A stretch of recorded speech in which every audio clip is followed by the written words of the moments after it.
ঝিরি রাধার কাছে কেষ্ট ঠাকুর চলেছেন।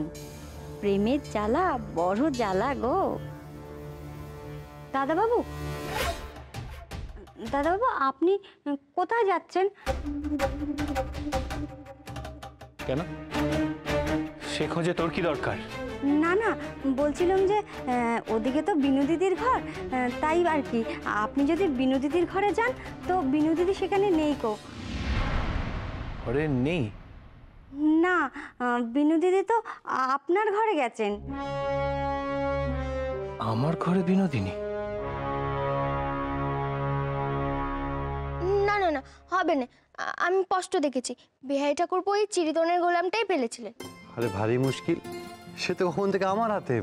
বউটা আমি তো এখনো দানই দিইনি। না না বালি, এ চোরটা আমি হচ্ছে। বিহারী ঠাকুরপোর আমার হাতে ওই চিরিতনের সাহেবটা দেখে আর চোখে দেখে নিজের দানটা সরিয়ে ফেললেন। তোর বিহারী ঠাকুরপো যে কত বড় দাগি চোর তা আমি অনেক আগেই বুঝেছিলাম।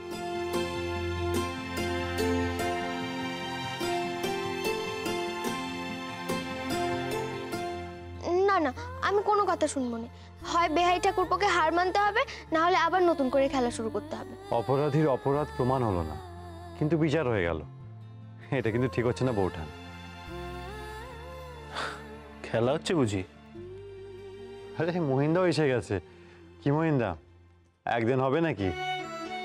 হ্যাঁ নিশ্চয়ই, এটার টানেই তো বাড়ি ফিরে এলাম। বেশ, তাহলে নতুন করে তাস বাঁটা হোক। বউঠান, তোমার কথাই রইল। এবার কিন্তু নজর রেখে খেলবে, আমাকে দোষ দেবে না কিন্তু। তোরা খেল বালি, আমার কাজ আছে, আমি চাই।